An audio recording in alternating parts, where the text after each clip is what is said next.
हरिः ओम् श्री गुरुभ्यो नमः। ॐ वक्रतुण्ड महाकाय सूर्यकोटि समप्रभा निर्विघ्नं कुरु मे देव सर्वकार्येषु सर्वदा। गुरुर्ब्रह्मा गुरुर्विष्णुः गुरुर्देवो महेश्वरः गुरुर्साक्षात् परब्रह्मा तस्मै श्री गुरवे नमः। तस्मै श्री गुरवे नमः। Namaste friends. Welcome to session 33 of the series Gift, Gita for Inner Freedom and Transformation. We are studying the Bhagavad Gita, drawing from Swami Paramarthananda's talks and the Shankara Bhashyam for deeper insights. Last week, we entered the Madhyama Shatakam of the Gita with the 7th chapter, which is titled Gnana Vijnana Yoga. We learned the first 5 verses, and this week we will be learning the next 5. The Gita is the greatest source of knowledge for us to realize our highest potential, and we are grateful for this opportunity to study it systematically. I now invite Dr. Gautam Divakar to introduce today's class and take the session forward. Over to you, Dr. Divakar. Thank you, Panaga. Om Sadashiva-Samarambham Shankaracharya-Madhyamam Asmadacharya-Paryantam Vande Guru-Paramparam. Om. With the deepest reverence to all the Gurus, Guru Parampara, particularly Swami Paramarthananda Ji and our teacher, Dr. Timappa Hegde. So we are able to study this ultimate knowledge which is required for our total happiness, fulfillment, and security.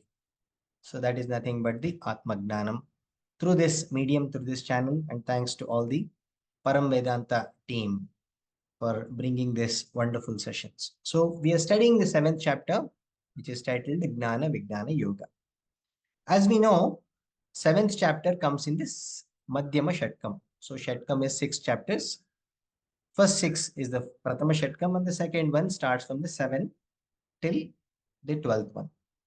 The first Shatkam deals with the Tvam Padartha. If we look at the Mahavakya of Tat Tvam Asi, which is taken from the Chandogya Upanishad, Tvam Padartha is dealt in the first Shatkam. Tvam is the Jivatma, nature of the Jiva is talked about in the first Shatkam, and Karma Yoga and self-effort is emphasized. And in the second Shatkam, Tat Padartha, Tat is nothing but the Paramatma, nature of Ishvara is talked about.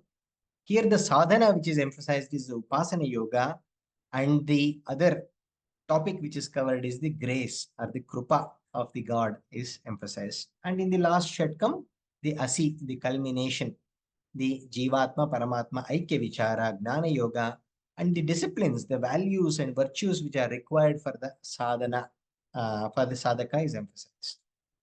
So we saw this already. This 7th chapter begins with Shri Krishna's teaching. There is no question. Unlike in many of the chapters, Arjuna asks the question initially and then Shri Krishna gives the answer. Here, Shri Krishna talks about what are the things which are required to know the God in his totality. What is required by a sadhaka. So this is a very important verse. Maya sakta manah partha yogam yunjanmadashrayah asamshayam samagram mam yata agnyasasi tachruno. So 3 things are emphasized here. One is Maya sakta manaha, which means mumukshatvam. One should have the tivra mumukshatvam, where the moksha or the Atma Gnanam should be the only goal. That should be the only goal. Everything else should be the, well, I mean, they're all, subsequent goals which are required, but this should be the only absolute goal. And the second one is the sadhana. Yoga is talked about. What yoga? Karma and Upasana yoga. One should have the prerequisite qualifications. Or in other words, sadhana chatushtaya sampatti is required. That is covered in this word yogam yunjin. And then what else is required? One should have the bhakti or the shraddha. With that comes the grace of the God. So if we think that our journey is like this, where moksha or the God is the destination, we should have the engines, two engines. One is the push, and this is like a push and pull train. We should have the self effort as the front engine, and we require the grace of the God as the back engine. So these two are absolutely necessary. And only if this is there, one can know the God completely. And not just that, that knowledge of about the God will be a doubtless knowledge. It will be a asamshayam. That is what is Krishna's declaration. You will know me completely without any doubt. You will not have any doubts about me if you have these things. And that is covered beautifully in the first verse itself. And then he says, in order to know me, you should know about two aspects of me. One is the lower aspect, and the other is the higher aspect. The lower aspect of the God is called as apara prakriti, and the higher aspect is called as para prakriti. In this context, the lower nature of the God is called as gnanam, and higher nature is called as vijnanam. Elsewhere, it can interchange. So this is where you need good gurus. You need a guru to explain all these things clearly. Otherwise, if you try to learn Bhagavad Gita or Shastras by ourselves, it will be very, very confusing and it can be damaging also. Apart from knowing these two things, there is nothing else remains to be known in this life. And in the third verse, there is a glorification of the true seeker and the knowledge itself. Manushyanam sahasreshu. There are so many people, so many of them are there. Only few people are interested in knowing about oneself. Few people are inclined to get into a spiritual path. Amongst these few people, only few people will get the essence of it. And amongst these fewer people, few of them will anchor into that knowledge and finally attain to that final destination of moksha. Now, this Manushyatvam, Mumukshatvam, and Mahapurusha are the three rarest things. Getting a human life itself is a rare thing. And then having that intense desire to know about oneself is another rarest quality. And then getting a Swamiji like Paramarthanandaji or any other guru who is a Shrotriya Brahmanista itself is a rare thing. We are the lucky ones to have got all three things, and it is up to us to utilize these available resources. The real content of this topic, the very nature of the God, is talked about from the verse 4 till the verse 12. And we have seen already God is made of two natures. One is the para prakriti, which is the higher principle, which can be termed as Brahman. Short form is PP, para prakriti. And the apara prakriti, on the other hand, is the lower principle. There should be A here. That is a mistake. So apara prakriti is a lower principle. That is nothing but the Maya. So when we say God, it is a combination of Brahman and the Maya. The other term which is used for God is Ishvara. We have the higher principle as well as the lower principle. And between these two, there are some common principles. There is something common between both para and apara prakriti. What are they? Both of them are anadi. They are beginningless and they are eternal. Because they are beginningless, they also don't have an end. They are never created nor it can be destroyed. We have seen it in the science. Matter can never be created or destroyed, but can only be transformed. And that we have seen it in the law of conservation of matter and the energy. On the other hand, there are huge differences also. The differences between the Paraprakriti and the Aparaprakriti, Brahman and the Maya. So what are those differences? Paraprakriti Brahman is the Chetana Tattvam. It is the sentient principle. It is the consciousness. Brahman is Nirguna without any attributes. It is Nirvikara. It is not subjected for any changes, any modifications. And it is totally independent. When we use the term Satyam, Satya in Vedantic parlance, it means completely independent, not dependent on anything else. Whereas on the other hand, Apara Prakriti or the lower principle of the God is Jadam, it is Achetanam, but it borrows the sentience from Brahman. And it is saguna. It is full of attributes. It is full of nama and rupa. And it is savikara. It is subjected for modifications.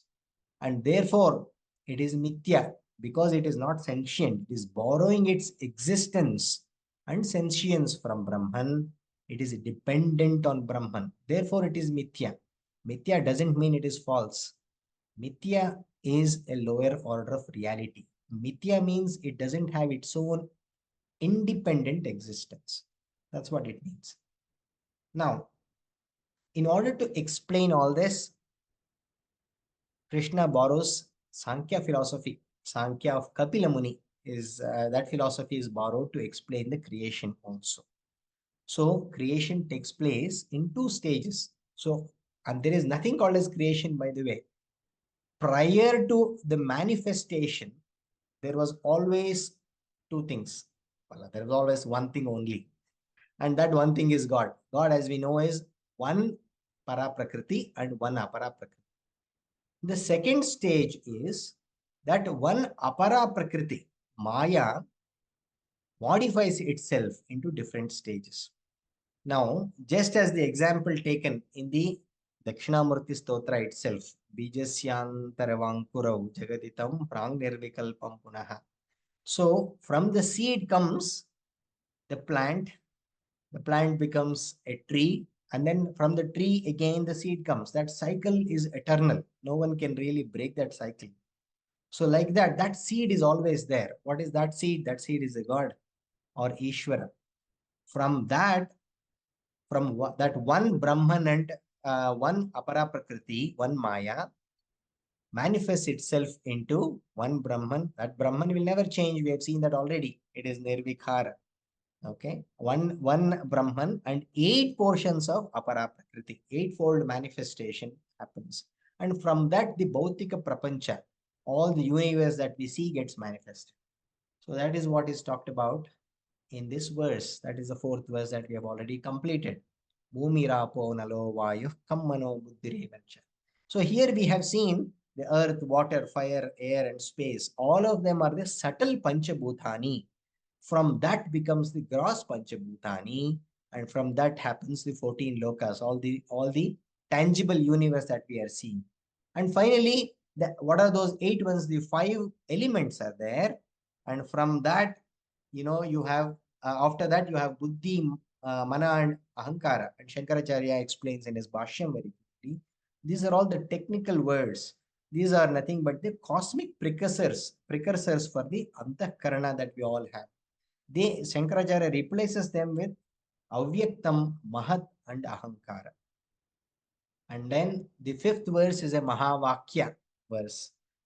Apareyamita stanyam prakritim vidhi me param. So here, other than the modified prapancha that you see, other than the Maya that you see, know me, know my higher nature as the true nature. That's what Sri Krishna says in this particular verse. And he says, this higher nature, this Brahman, this consciousness, dharyate jagat, that is what is the substratum, that is what sustains the entire cosmos. That is what gives the sentience to the entire cosmos. And therefore, entire cosmos is in harmony only because of one enlivening consciousness principle. Because of this sentience, everything is in order. The cosmic order is because of this one sentient principle. From this, we move on to today's verses. I invite Dr. Komal Prasad to please explain the 6th verse. Om Shri Gurubhyo Namaha. Verse 7.6. Etad yonini bhutani sarvani iti upadharaya aham krutznasya jagataha prabhavaha pralayastatha. Ascertain that all the things and beings have these two prakritis as their material cause, upadharaya. Therefore, I am the source as well as the ground of dissolution of this entire universe. In the previous 2 verses, Sri Krishna had talked about the intermediary stage consisting of one para prakriti and eightfold apara prakriti. So that was sort of intermediate stage, a plant kind of stage. And from this plant stage alone, a huge tree of cosmos evolves. That's what Sri Krishna is going to tell us now.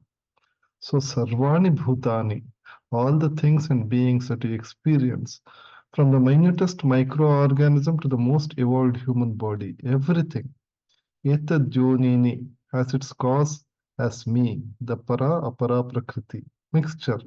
So here Etat means para apara mixture, and Yoni means what? The source. So the para apara mixture alone is the source of the entire creation, and this mixture itself is called God. And therefore, God alone has evolved to form this creation.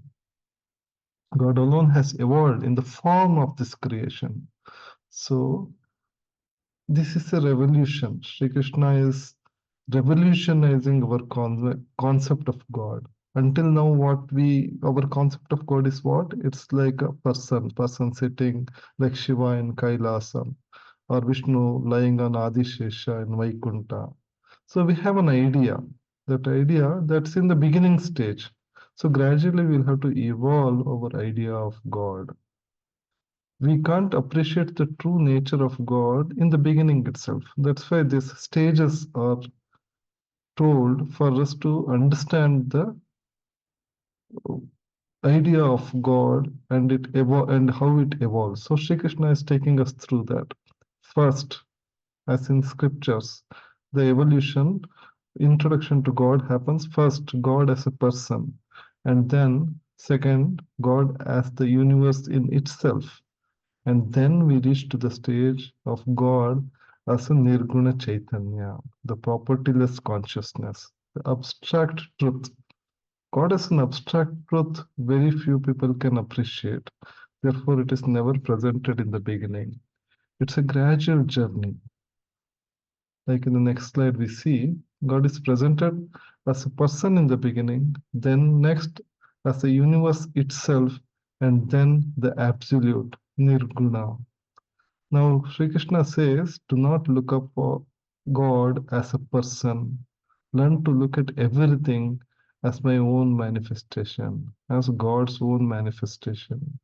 Therefore, Sarvani iti upadharaya. Upadharaya means assert in your mind, digest, assimilate this teaching. And not only the whole universe evolves out of me, the whole universe rests in me alone. And then everything goes back to unmanifest condition. Again, from unmanifest condition, it will come to manifestation. The whole creation is a cyclical process like that. So Krishna says, Aham Kritsnasya Jagataha Prabhavaha Pralayastata. I am the source, Utpatti Sthanam, Prabhavaha, or origin of the entire universe.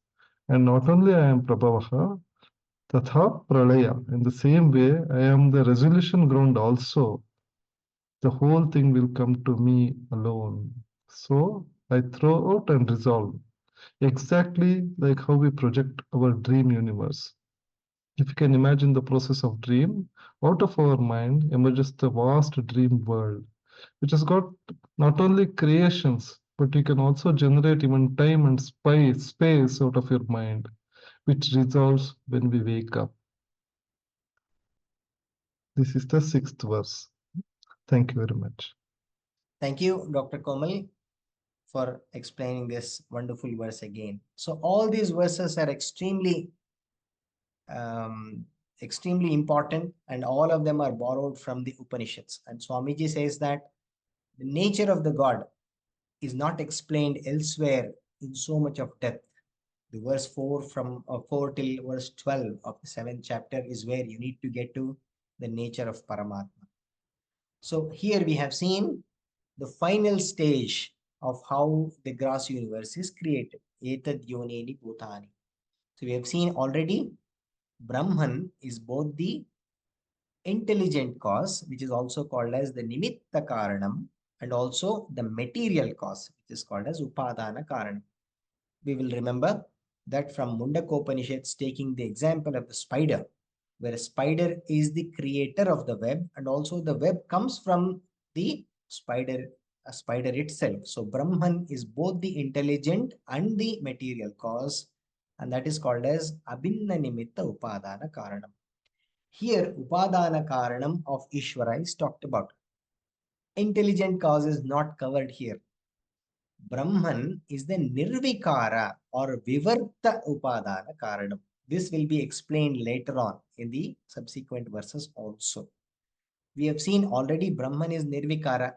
So we have, when we say God is the Upadana Karanam, God has both Brahman and Ishvara. Brahman and Maya. Brahman in that is the Nirvikara Upadana Karanam, which doesn't undergo any modifications, whereas Maya is the Savikara Upadana Karanam, which is also called as Parinami Upadana Karanam. Now, only Maya, as we have seen already, undergoes modifications, eightfold modifications, and then further modifications after that. The final stage is talked about from the subtle aspects of the 8 forms of the Apara Prakriti, which is Maya, the gross universe, the 5 elements to elementals is formed. Again, word creation is a misnomer. We have also seen this in the Mandukya Upanishad.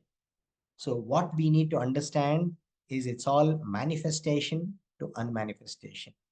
From everything, for example, whatever I'm saying right now, the words were in an unmanifested form in my thoughts. So everything is there in an unmanifested form before they become manifested. Likewise, the universe itself, when it is manifested, it was there in an unmanifested form in the seed. So because the intelligent cause is not covered here, Shankaracharya beautifully brings it out in his Bhashyam by using the word Sarvagnaha.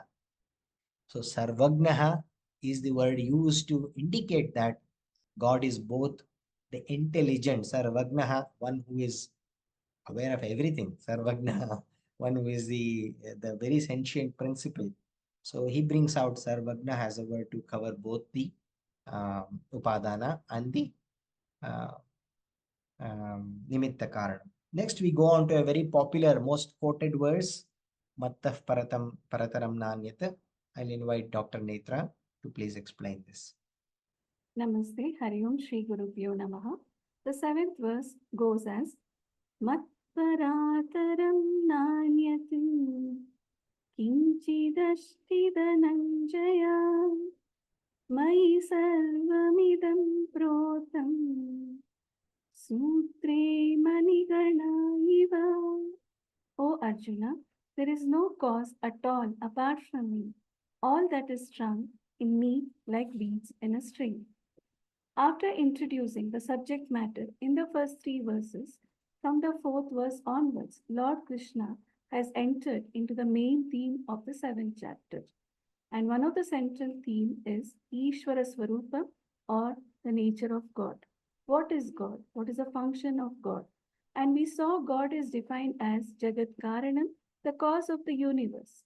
And when we say Jagat Karanam, it is both the intelligent cause as well as the material cause of the creation, which means not only God has created the world, but being the very material cause, God Himself has evolved into the universe. Therefore, the main idea that Krishna wants to convey is the entire cosmos is the manifestation of the evolved form of the Lord. So do not imagine God as a person sitting at a place, but learn to understand that the very universe is a manifestation of the Lord. And when I learn to look at the very world as a manifestation of God, that vision is called Vishwarupa Darshanam. And this Vishwarupa Darshanam not only requires the understanding of this teaching, but also requires the inner maturity to learn to look at this very world as Ishvara's manifestation. Until we study this portion, our assumption is that God is a person and we think Ishvara Darshanam is coming personally in contact with that God. So Krishna wants to remove that idea from our mind and wants to refine our understanding. He wants to present Ishvara Darshanam as nothing but the maturity to look at the very creation as a Lord Vishwarupa. So thus, not only I understand what is God, but I reorient the mind to see the very world as God. When I look upon God as a person, it is called Ekarupa Ishvara. Krishna does not want us to confine to Ekarupa Ishvara. He wants us to understand Anekarupa Ishvara. The entire Gita is aiming at Anekarupa Ishvara Darshanam, Vishwarupa Ishvara Darshanam. And Krishna considers this Ishvara Darshanam as superior because Ekarupa Ishvara or personal God is subject to arrival as well as departure. And therefore, there is happiness of perception and unhappiness of separation. And therefore, Krishna wants us to go to a higher level of thinking, which is seeing the very world as Vishwarupa. And what is the advantage of such a Ishvara Darshanam? There is no question of disappearance. Wherever I see, whatever I see, Sarvam Vishnu Mayam Jagat. Sarvam Shiva Mayam Jagat. Sarvam Devi Mayam Jagat. This Vishwarupa Darshanam is going to be presented. And for that alone, Bhagavan introduces himself as God, as Jagat Karana. And then Krishna pointed out that this Ishvara consists of two aspects or amshas, amshadvayam. One is called para prakriti, the consciousness part, the chetana amsha, the higher nature, and then the apara prakriti, the lower nature, achetana amsha. And how does this God evolve into the universe? Krishna said that it happens in two stages. In the initial stage, it is para prakriti and apara prakriti. In the intermediary stage, the apara prakriti divides itself into eightfold ashtada prakriti, and the para prakriti continues one only. And in the final stage, the eightfold apara prakriti becomes manifold creation, and then the para prakriti continues as consciousness. So that invisible, changeless awareness principle is para prakriti, and the changing body-mind complex is apara prakriti. Krishna says that there is neither jiva, the individual you, the jagat, the world, your possessions, other than Ishvara. Tan man dhan sab kuch tera. Tera means that you alone are there. There is nothing other than God. This is the teaching which is an important portion which we see in this 7th verse. Mat bharataram nanyat kinchidashti dhananjaya. Arjuna, there is nothing called effect other than the cause. There are no ornaments other than God, no furniture other than wood, no walls other than brick, no waves and oceans and rivers other than water. Then what are waves? Vacharambanam vikaro namadeyam. River is only a name. There is no substance called river. Therefore, he says, Mayi sarvamidam protam sutre manigana iva. Just as thread is inherent in the beads, I am sarvantaryami. In the second line, Krishna comes to a very important corollary. Krishna says, I am material cause of the creation. I am antaryami. I am the inherent principle, the cause of whom the whole world is together. Krishna gives an example, just like a mala has got the inherent thread, which is keeping all the beads together. So when you look at the mala, the beads are visible, but it is all bound by the invisible beads. That is the invisible sutra. That is the thread. Because of the thread alone, the mala is there. Without that, there is no mala. Similarly, the God is inherent in the creation. Sutre manigana iva. Just as the beads are threaded together by the string, similarly, the whole world is threaded together because of the string called God. In conclusions, this verse discusses the Vishwarupa Darshanam of God. Thank you. Thank you, Dr. Netra, for another wonderful explanation. So here, again, continuing from the previous verse, the causeless cause of the God is brought about. So there are two causes. Again, this is covered beautifully in the Shankara Bhashyam. Apekshika Karanam and then Atyantika Karanam is talked about. Apekshika Karanam is the intermediary cause. It is like saying, now, who is the cause for me? If I ask this question to myself, naturally the question is my parents. And then who is the cause for my parents? my grandparents, their parents. That sequence can keep on going till where? Till the Maya, till everything is brought from the Apara Prakriti. We have seen the modifications happening through the Maya. So everything here is Apekshika Karanam, or the intermediary cause only. And then who is the ultimate cause? The causeless cause, the Atyantika Karanam. That is nothing but the higher principle of the God, which is Brahman. The absolute cause, the causeless cause, is covered here as Matta Anyat Kinchidanasti Parataram. Param here means Karanam. So there is no cause for this God, this Ishvara. So this is a causeless cause, and that is beautifully covered in the first line.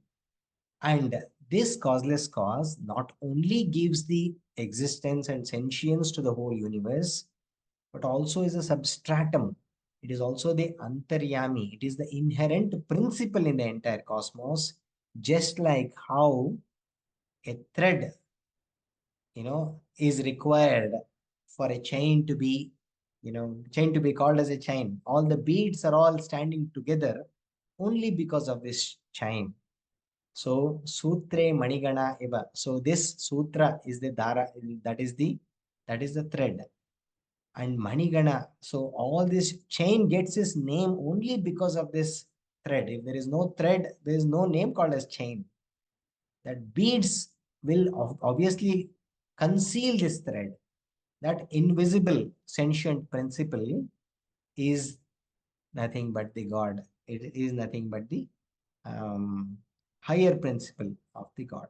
So here again, Shankaracharya brings out a beautiful Adhyaropa Apavada Nyaya to explain about these things. What is Adhyaropa Apavada Nyaya? For example, in order to understand about the light is so subtle. It's very, very difficult to know or understand the light. Swamiji gives this common example. You bring the hand. Okay, you have introduced the hand first, asks us to focus on this hand. You will see the hand. Along with the hand, what else do you see? You see the light. And now you focus on the light and the hand is removed.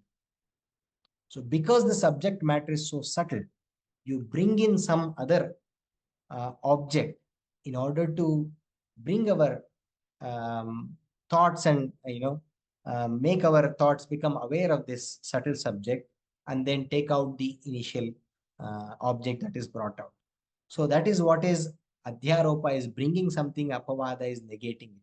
So here the world itself, universe itself in its visible form is brought as an object, as Karyam. We know already that Brahman or the God is the Karanam for the world, which is Karyam. You bring in the universe as the Karyam, then say this Karyam is because of the Brahman only.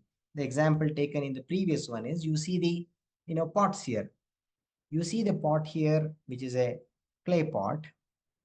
Now, on deeper analysis, pot is an effect, whereas the clay is the cause. Is there any pot at all without the clay? The answer is no. In fact, pot is nothing but the clay with some names and forms, with different names and forms. In other words, we can remove the word pot and say clay with names and forms. So what we have deduced is the effect pot loses its existence without the cause clay. Likewise, the effect universe loses its existence without the Karanam God, Karanam, Ishvara. So this is how it is negated by Adhyaropa Apavada Nyaya, and then go on to say God is beyond the effect and beyond the cause and effect. So Karya Karana Vyatireka. So beyond this cause and effect is talked about in this very famous verse that is already explained. Now we go on to the next verse, another wonderful verse. If this God is so invisible, if this God is like a thread in a mala, how do you appreciate this God at all? What do I need to do? Krishna gives a beautiful practical examples on how we can appreciate. I'll invite Dr. Vasumati to kindly explain this verse, please. Om Shri Gurubhyo Namaha. Verse number 8 goes like this. Rasoham apsu kaunteya prabhasmi shashi suryayohu pranava sarva vedeshu shabdah ke paurusham rushu. O Arjuna, I am the taste in water, I am the radiance in the moon and sun, I am the Omkara in all the Vedas, I am the sound in space, I am the manliness in men. 6 examples are given here: water and rasa, moon and prabha, sun and prabha, Veda and pranavaha, space and sound, and the man and the manliness, which are examples of karyam karanam pairs, where karyam doesn't exist separate from karanam. Now we'll read the Bhashyam. Next slide, sir. Rasaha aham apam ya saraha sa rasaha tasmin rasabhute mai apaha prota iti attaha evam sarvatra. What is the meaning of the word rasaha? Ya apam saraha, that which is the inner essence of waters. The basic quality, the essential nature, feature is called saha rasaha. And according to Shastra, the essential nature of water is its unique taste.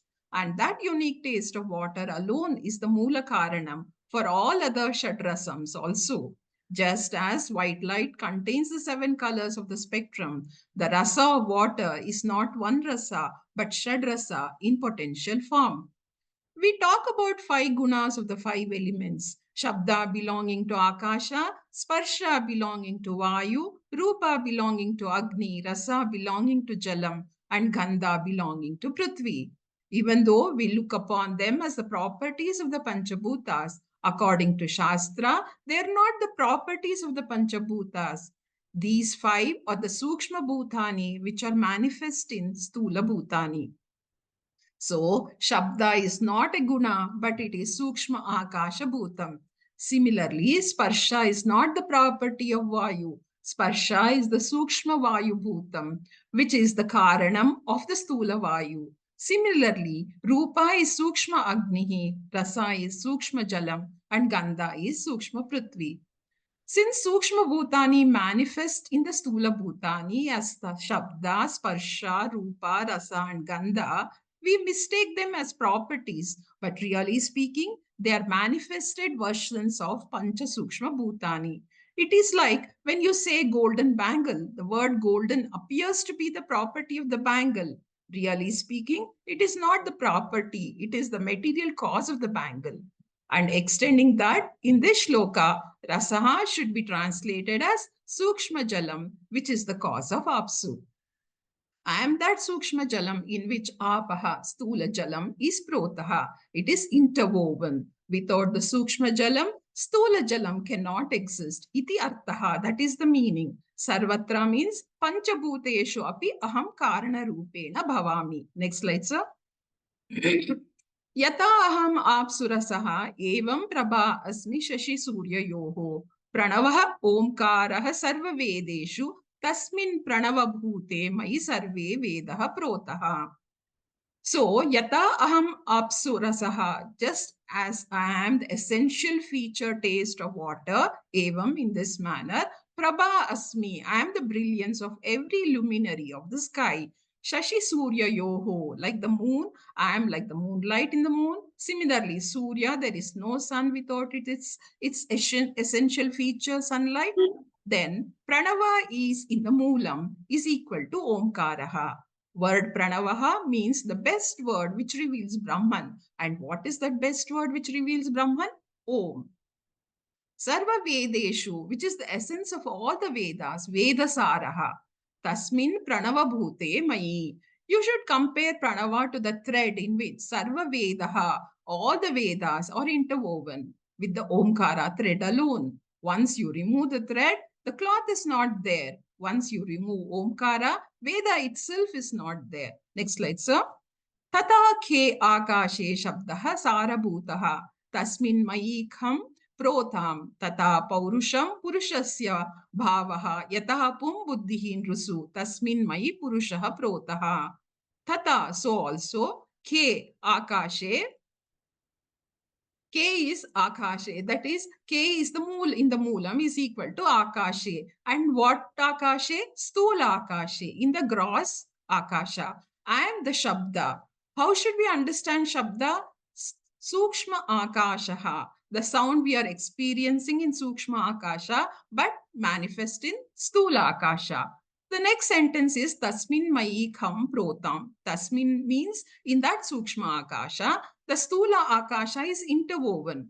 But the most important thing to be noted here is that Sukshma Akasha, which is the essence of Stula Akasha, is none other than myself. Therefore, I am the Mula Karanam also. I am the Avantara Karanam also.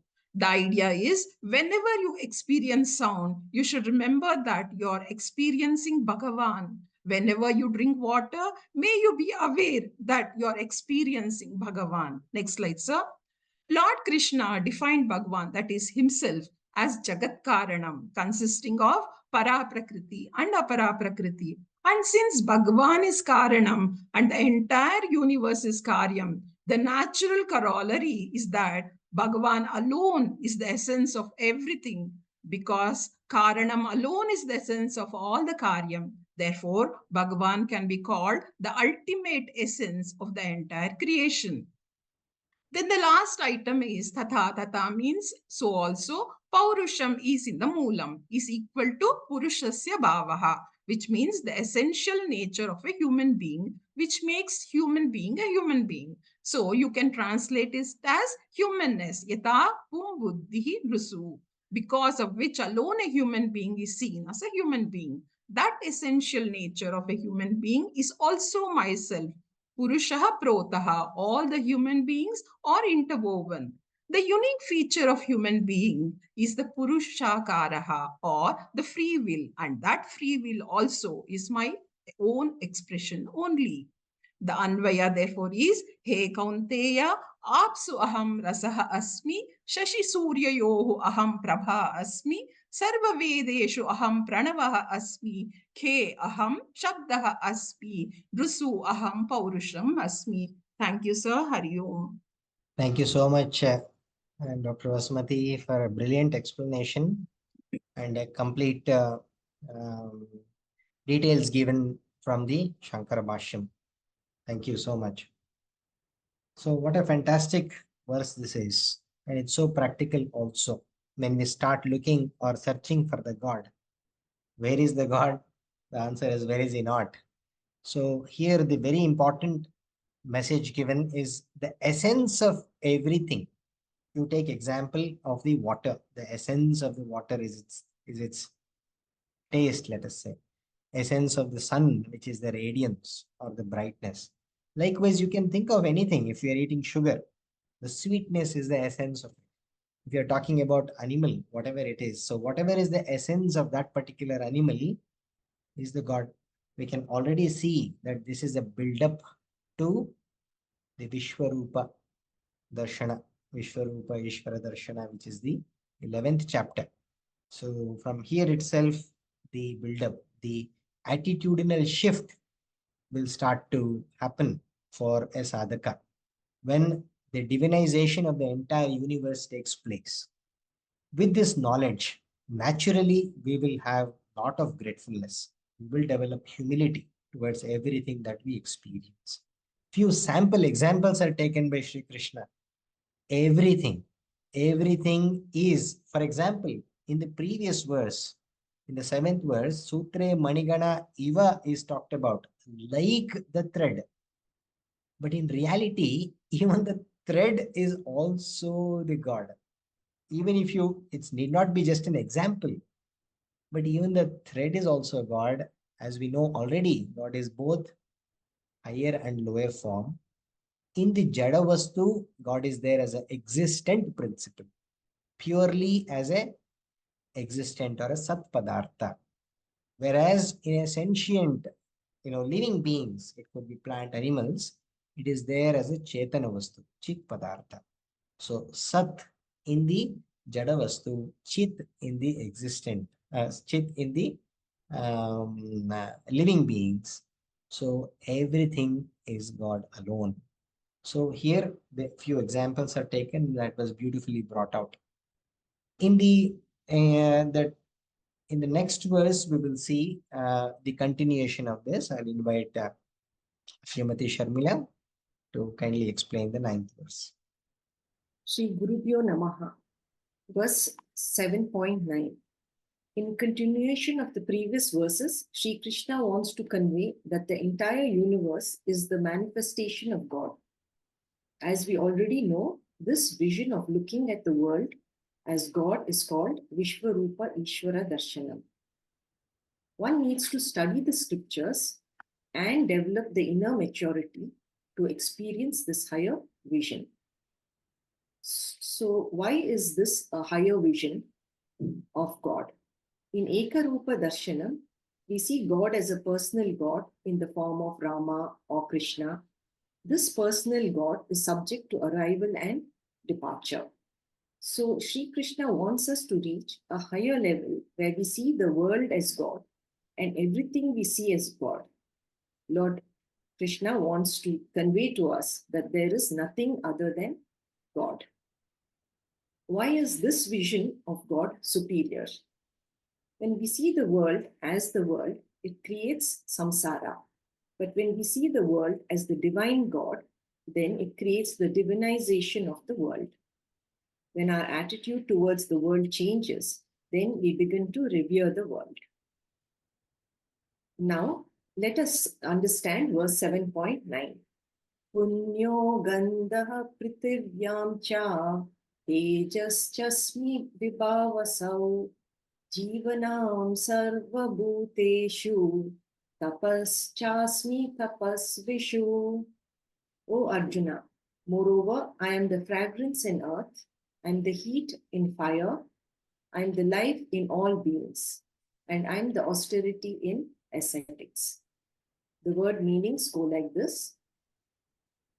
Cha, moreover, punya, gandaha, I am the fragrance, prithvivyam, in earth, asmi tejaha, I am the heat, vibhav asau, in fire, jivanam, I am the life, sarva bhuteshu, in all beings, cha tapa asmi, and I am the austerity, tapasvishu, in ascetics. We can see in this table that Prithvi has all the 5 attributes of Shabda, Sparsha, Rupa, Rasa, and Gandha, while the other 4 do not have all these attributes. Here, next slide, please. This, only Prithvi has the special attribute of Gandha or fragrance, and this fragrance arises from the earth after the first shower, and only this original uncontaminated fragrance can be attributed to the Lord. Swami Paramatmananda Ji says, any foul smell which arises from the earth is only due to man-made pollution, and it cannot be attributed to Prithvi. Next slides. Asmi Tejas Vibhavasu, I am the heat or burning principle and the illuminating principle of Agni. The essential nature of fire is heat. Even if the form or color of Agni or heat is not available, the heat can be experienced. Between the 8th and 9th verses, we see Lord Krishna has manifested as all the 5 Panchabhutas, which the universe is comprised of. Jivanam Sarva Bhuteshu, I am the life principle in all the living beings. So what is meant by this life principle or life force? Sri Shankaracharya does not specify this, but some sub-commentators say the prana is in the living beings, while others say it is the food which is the life force. They believe that prana survives only because of the food or annam. Annam is more fundamental than prana, they say. But both prana and annam are considered to be correct. Next slide. And because of this life force or life principle present in all living beings, including plants and animals, Hinduism teaches us to respect all living beings.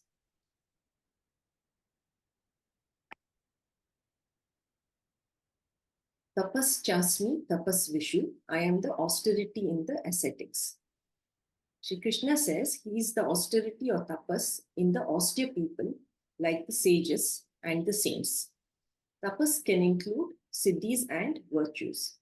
Sri Shankaracharya considers verses 8, 9 and 10, etc. to be commentaries on verse 7. In verse 7, the Lord says, Mayi idam sarvam protam. Everything is woven in me. This is the essence of Krishna's teaching. Concluding, Sri Krishna is continuing to convey that the entire world is a manifestation of God. He wants us to see and understand that the whole universe is God. There is nothing called effect other than cause. There are no ornaments without gold, no furniture without wood, and there are no waves or ocean without water. There is no substance called ornament. There is no substance called furniture, and there is no substance called waves. These are just words. The world is also a word, and there is no substance called world. The only substance is cause. That cause is God, and there is nothing other than God. Thank you. Hari Om. Thank you, Srimati Sharmila, for the nice explanation. So again, here the continuation. Punyogantah Pratibhyancha. So again, the very essence of the earth, the fragrance of the earth is taken as a very essence of the Prithvi. Likewise, the other examples are also taken. Jivanam Sarva Bhuteshu, the very life principle in every living being, Sarva Bhuteshu, as Chit Padartha is the God. Okay. In the tapasvis, in the rishis, those who do the, tapas, all those rishis, the tapas shakti itself, the very nature of them which calls them or which gives this name as tapasvi is the God. In other words, every adjective which you can attribute to a noun is the God. So those are the sample things, examples that Sri Krishna takes us so that we can practically start to appreciate God in our day-to-day life. So this is the last verse for today's session. I'll invite Srimati Kirti to kindly explain this verse, please. Om Shri Gurubhyo Namaha. Bhagavad Gita verse 7.10. Bijam mam sarvabhutanam viddhi sanathanam partha buddhir buddhimatam asmi tejas tejasvinam aham. O Arjuna, know me to be the eternal seed of all beings. I am the intellect, the power of discrimination of the mind of the intelligent people. As Tejas, I am the energy, vitality, charisma, power, courage of people who possess them. In chapter 7, from verse 4 onwards, Sri Krishna talks about Ishvara Swarupam. Sri Krishna reveals the truth about himself and his divine glories. He says Ishvara consists of two parts, the higher nature, which is the nature of consciousness, the Chetana Amsha, and the lower nature, which is the nature of matter, Achetana Amsha. Ishvara happens to be the basic cause of universe, from whom the universe arises, in which it rests, into whom the universe resolves. In the cause-effect relationship, every cause is the seed of its effect. The features of the cause inhere the effect also. And since Ishvara is the mixture of Paraprakriti, the conscious principle, and Aparaprakriti, the matter principle, the universe is also a mixture of the same. Karanabhuta Ishvarasya Gunaha Karye Bhute Prapanche Anuvartate. And therefore, Sri Krishna claims here that whatever glories are in creation, all of them ultimately belong to him alone, because he is the basic primal cause, Bijam, the eternal seed of manifestation of creation. Causes are of two types, the intermediary cause or the relative cause, and the ultimate or the absolute cause. For example, our parents are the cause of us. Therefore, certainly they are Karanam. but they are not the ultimate cause. They are all intermediary cause because they themselves have a cause. Whatever is an intermediary cause, that is apekshika karanam. But God Ishvara is not apekshika karanam. Ishvara is the absolute primal cause, which is the cause of everything. Swami Paramarthananda elaborates about this verse from Shankara Bhashyam. Sri Krishna says, Bijam mam sarva bhutanam vidhi sanatanam. Sanatanam means eternal permanence, without a beginning, without an end, and which does not change with time. Anadi karanam, eternal cause of creation.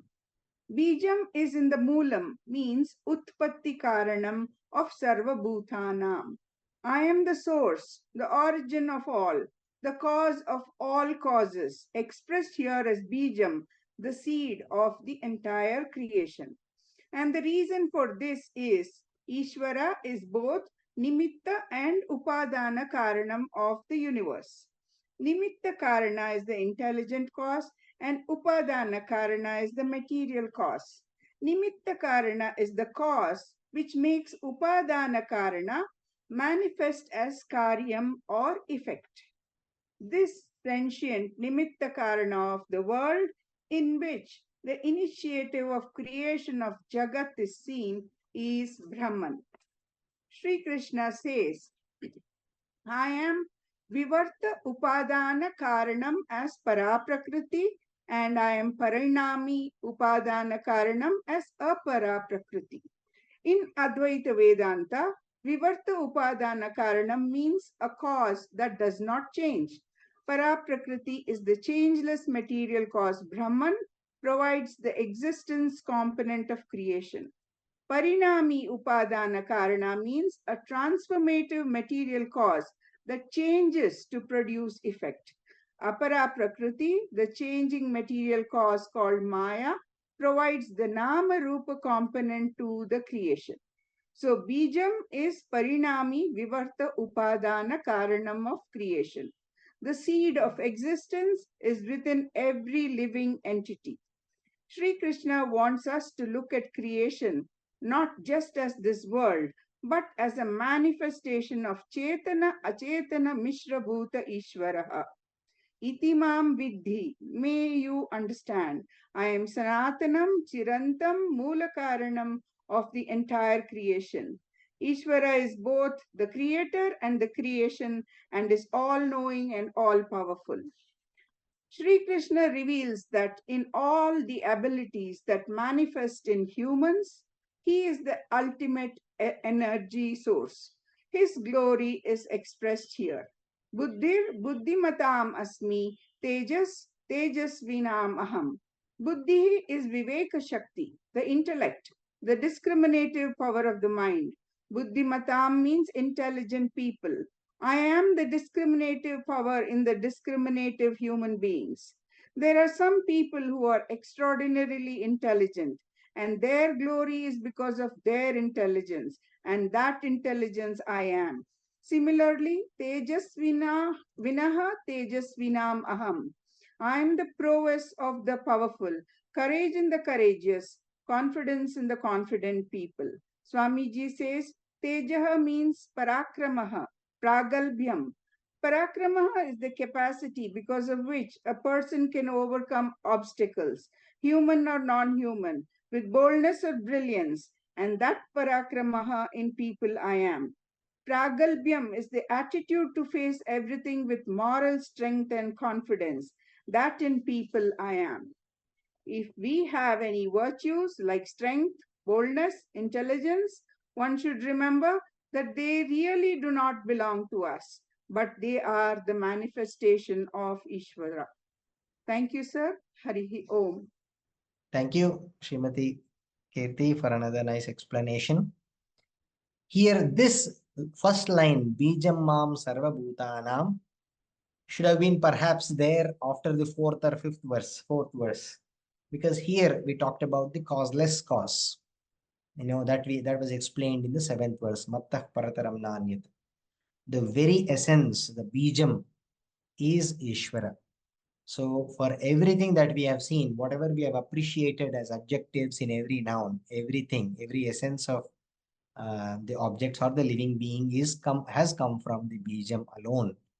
So that is what is emphasized in this particular verse. And also again, buddhir buddhimatham. So the very intelligence in the intelligent people, intelligence in the intelligent and people, and also the boldliness in the bold people is all attributed. It is all God alone. So with this, we come to the end of another wonderful segment of Bhagavad Gita, particularly dealing with the nature of the Paramatma. Thank you very much, all the speakers. Over to Pannaga. Thank you. Om Shri Guru Bhyo Namah. Thank you very much, Dr. Divakar, for providing a holistic and a detailed understanding of the Tat Padartha, of the divinity that is within everyone, surrounding everyone, outside, inside, just everywhere. I thank all the speakers of the day, Dr. Komal, Dr. Netra, Dr. Vasumati, Srimati Sharmila, and Srimati Kirti, for bringing forth the wisdom contained in these verses in a simple and lucid manner. With each class, we learn more about our true nature and the world around us, refining our minds.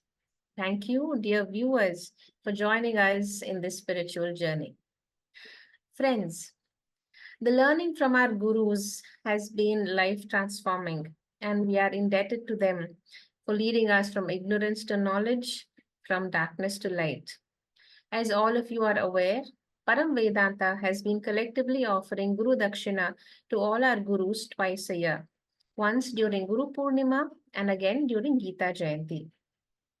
This year, Guru Purnima falls on the 21st of July, and the window is now open for us to offer our gratitude to the lotus feet of our gurus. The decision to donate and the amount of donation is purely voluntary and is left to your discretion.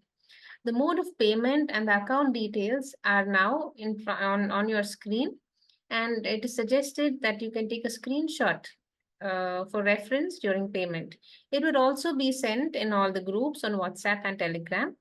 A Google form will also be shared. We request you to please fill the form so that a receipt can be issued. Persons overseas, please note that the transfer to the Param Vedanta account has to be done from a bank account in India only. The entire offering collected will reach our gurus and the details shared with you. Thank you for your continued support. With this, we come to the end of today's session. Let us tune in for the 7th session of Mandukya Upanishad with Karikas at 6:45 p.m. on this coming Friday, 5th July. Om Purnamadah Purnamidam Purnat Purnamudachyate Purnasya Purnamadaya Purnameva Vashishyate. Om Shanti Shanti Shanti Harihi Om Shri Guru Bhyo Namaha Harihi Om. Thank you.